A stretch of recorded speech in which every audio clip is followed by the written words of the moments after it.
I was watching, or I was listening to a new Joey Badass song, and it he mentioned her. He made reference to her, and someone explained who she was. Okay, so once I heard about it, I found it very interesting.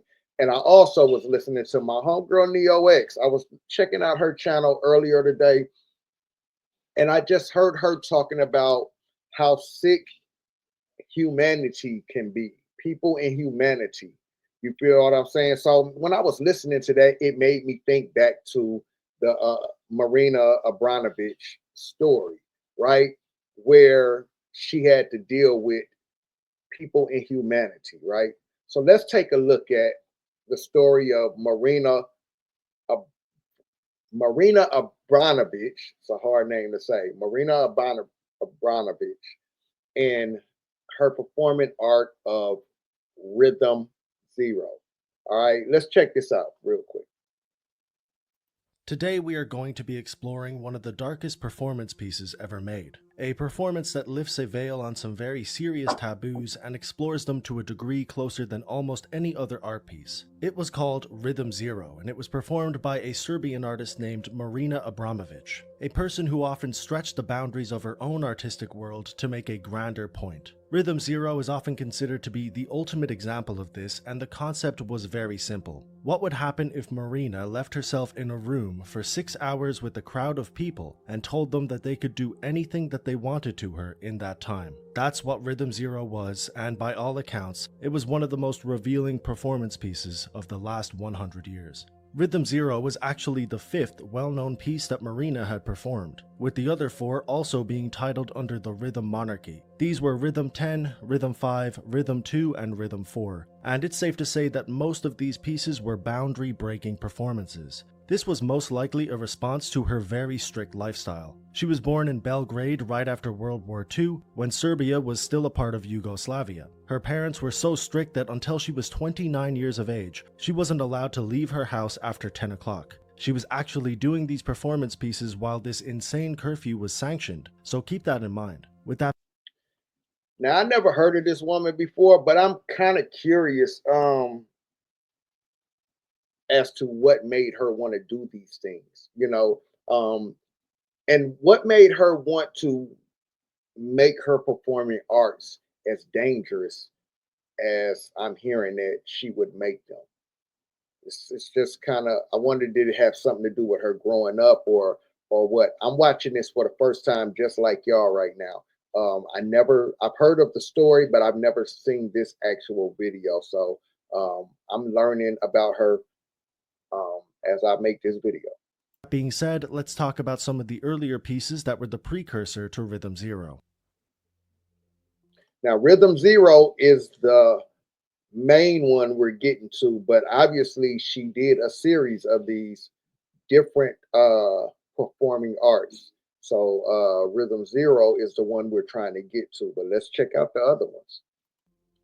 Rhythm 10 was originally performed in Edinburgh, Scotland, and it was a very confusing beginning to a very confusing career. The performance consisted of Marina, 2 tape recorders, and 10 different knives. With these knives, she attempted to stab the spaces between her fingers. Every time she missed and accidentally cut herself, she would switch to a different knife. She would then listen to the recording and try to replicate these cuts. It was a variation of a Russian drinking game that she turned into a dangerous performance. Like I said, a very confusing piece, but also a very formative one. She spoke about this performance in her 2016 memoir, which she titled Walk Through Walls. In the book, she says the following: "Beforehand, I was so nervous that I was scared I'd get one of my incapacitating whole-body migraines. I could hardly breathe from the idea that I was going to do this. But I was also serious about what I was about to do, 100% committed. I was so serious about everything then. Yet I think I needed this gravity. This was exactly how it was for me, even at the beginning. Art was life and death. There was nothing else. It was so serious and so necessary." This level of intensity is something we would see throughout her whole career, and it followed through with the rest of the Rhythm series. Mm, wow. In Rhythm 5, Marina continued her strange series of performances by literally playing with fire. She started by lighting a wooden star, she then cut off her nails and hair and threw it into the fire. She then laid down in the middle of the star and remained there for the duration of her performance. This was a very dangerous piece, and at first she was reacting as any normal person would. Occasionally she would squirm anxiously, her body seemed very tense, and her eyes were mostly wide open. Eventually, all of this stopped, and it was not because she reached some kind of inner peace. It's because she was unconscious. It's actually hard to tell how long she was laying there like that, because none of the spectators noticed at first. But eventually, when bits of burning wood were falling on her neck and feet, and she wasn't reacting at all, the doctor in attendance pulled her out of the burning star. Interestingly, Marina wasn't mad that she lost consciousness, but she was very mad that she lost control of the performance. Keep this in mind because this theme of not having control is something she would take into her future performances. Yo, I'm wondering. Now, see, now I got to dig a little deeper into this lady. Now, I'm wondering if there's a movie out about her. Like, did they make a movie about her, man? Because I would definitely like to get a more of an understanding of why uh, she made her performing arts so dangerous. It's interesting. It's interesting. I'm just wondering why she made it so dangerous, though. This is interesting, though. Rhythm 2 took this idea of losing control to an extreme. In this performance, Marina took medication that was used for people in a catatonic state. The medication specifically made her lose control of her muscles, but she remained conscious throughout the piece, meaning she was essentially able to observe the very strange and intense things that were happening to her body. But she wasn't able to do anything about it. She then took medication that was usually prescribed to schizophrenic patients to calm them down, and when she did this, she became mentally removed from the situation, and after the medication wore off, which took around 5 hours, she had little to no memory. This played into her idea of losing control. Even though she was conscious for the entire performance, she was mentally checked out and had no idea what was happening after the performance. Mm. Marina wanted to continue this idea of losing control, but unlike Rhythm 5 where the crowd intervened, she wanted to see what would happen if there was no crowd and nobody could help. She tested this idea in Rhythm 4. While alone in a room, she knelt down naked in front of an industrial-sized fan and attempted to breathe in as much air as she could. This of course led her to passing out, but like I said, there was no crowd this time, and she had told the cameraman, the only other person in the room, to not intervene, and also to not put the fan in the shot, instead only focusing on her face. This way the crowd wouldn't understand what was really going on and wouldn't try to help her. Ironically, after a few minutes of her being passed out, the cameraman actually intervened himself and got her help. Once again, This is wild. Like, these are some dangerous little stunts that she's pulling, and I'm really baffled. Like, I'm really baffled. Like, why though? Like, why so dangerous? Like, what is yo, and the where is she coming up with these ideas from? Like, where are you getting the ideas to do these type of performing arts? Interesting. an onlooker had taken control of the performance, and even though this was the right thing to do, it frustrated Marina, but also gave her the idea that would lead to Rhythm 0, the idea to abandon control completely and give it exclusively to the audience. So that's twice. That's twice somebody had to intervene in one of her performing arts. In 1974, Marina began to conceptualize and set up one of the most intense performance pieces she would ever create, the final act of the Rhythm series. Throughout these performances, she was slowly losing control, with audience members jumping in, hired employees intervening, and a non-stop air of caution being the number one obstacle to her work. In Rhythm 0, she threw all of this away. Control, caution, and safety were virtually non-existent in this piece. It began with Marina laying 72 different objects on a table. Some of these objects were quite random and non-threatening, like food, water, flour, and lipstick. But some other objects were quite dangerous, such as a hammer, blades, a kitchen knife, and even a gun with a singular bullet. There go another knife. There go another knife. What's up with her and these knives? Behind her were an array of different slides that documented the process, and in the center of the table was a framed description of the performance that said the following. Instructions: there are 72 objects on the table that one can use on me as desired. Performance: I am the object. During this period, I take full responsibility. Duration 6 hours. At 8 a.m., the piece began, and by all accounts, it started pretty tamely. People would walk up to her, lift her arms up, turn her around, and in general, it seemed like the spectators were testing the waters with this performance. Slowly but surely, the audience began to interact with Marina in ways that were more inappropriate, ripping off parts of her clothes, drawing on her, and kissing her. It was at this point that the veil had essentially been lifted. The waters had been tested, and the audience now fully understood that they could truly do anything to Marina with little to no consequence. At one So they getting ready, like basically, she's like, I'm not going to react for 6 hours. I'm going to sit here and I'm not going to react. There's 72 items on the table. You are free to do anything you want. And I guess she wanted to see just how far people would take things. People would go if she took full responsibility and there were no consequences. Yo, this is deep. This is deep.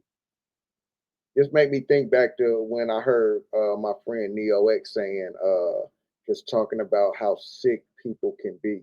It looked like this is starting to get kind of different. point, somebody cut her and began to drink her blood. After around 4 hours, somebody placed rose thorns in her skin, and near the end of the performance, somebody took the gun on the table, put the bullet inside of it, and put it in her hand. They then lifted the gun to her neck and wrapped her finger around the trigger, almost as if they were going to try and force her to end her own life. An actual fight broke out in the audience because of this, and it went no further. This was the darkest the piece got, because soon after, the 6 hours were up. But the performance wasn't over. Throughout the whole piece, Marina had stayed very stoic and hadn't uttered a word or gave any visual reaction to what was happening. But after the 6 hours, she began to pace around the room very slowly. She looked directly at the people who had done this to her, and the reactions were mixed, with some people looking and other people running out of the room. This part of the performance was not revealed beforehand. People didn't know that she was going to do this, and in a way it proved that people couldn't truly confront what they had done. History of Yesterday summed this up well, saying the experiment proved the evil side of humanity is somehow contained because each of us needs to face the social consequences of our bad behavior. Without these consequences, things change very quickly.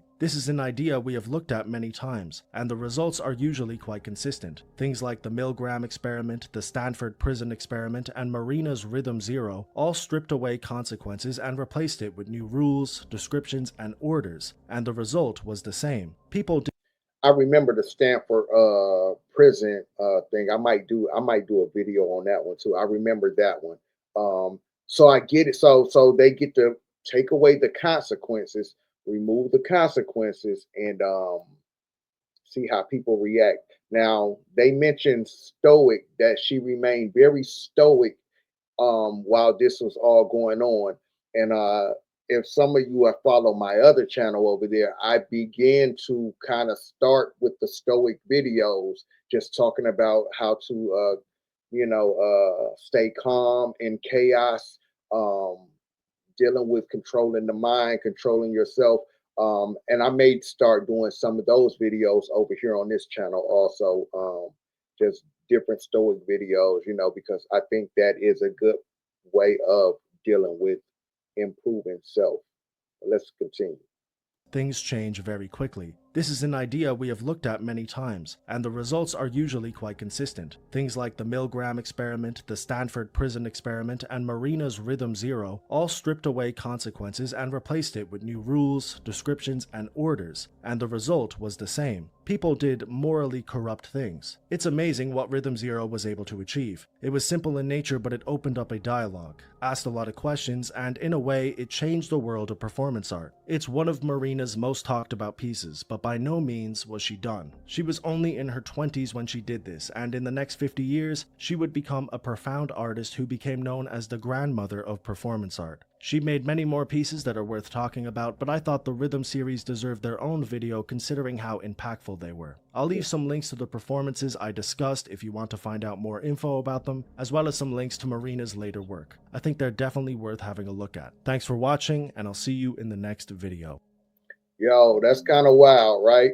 Um, Her name is Marina Abronavich. She's a performing artist. Now, you can dig deeper into Marina and see what else she's done. I'm kind of now interested in going into the other rhythm videos. Also, I think I'm gonna check into maybe do a video on the other uh, performing arts or experiments that were done. The Stanford prison experiment, I do remember that. I think they got a movie out about that. And then there was one more that he mentioned. So, with that being said, man, tell me what you think, man. Let me know what you think about Marina Abranovich and her performing arts techniques. Would you do it? What do you think about the reason, her reasoning for doing it? If you know about that, let me know in the chat, man. Let me know what's going on. I'm going to start bringing more videos to the table, but yo, that was wild right there. But it's got my mind running now. Now I want to kind of dig into it a little more. So if you like stuff like this, let me know.